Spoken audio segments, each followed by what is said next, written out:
আসসালামু আলাইকুম। আজকে আমরা আমাদের মরিচের জমিতে পানি দেওয়ার জন্য এসেছি।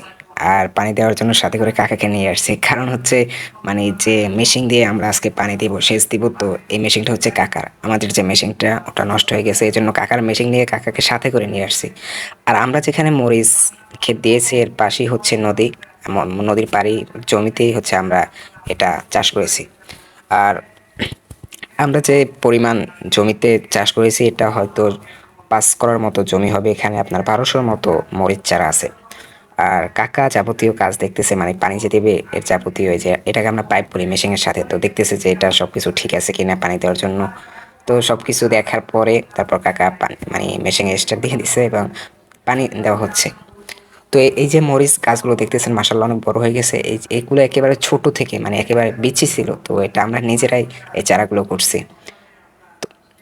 চারাগুলো মাশাআল্লাহ অনেক বড় হয়ে গেছে। অনেকদিন আগেই লাগাইছি, মানে অনেকটা বড় করে তারপর আমরা নিজের হাতে সব নিজেরাই করছি। তো মাশাআল্লাহ অনেক বড়, ভালোই ফলন হয়েছে। এটা আমরা গত বছরও করছিলাম। গত বছরও মাশাআল্লাহ অনেক বেশি ফলন হয়েছিল। এর দেখে দেখে আব্বু এবার চিন্তা করলো এবারও দেই। কারণ এই জায়গাটা শুধুই পড়ে থাকে, লাভ কি?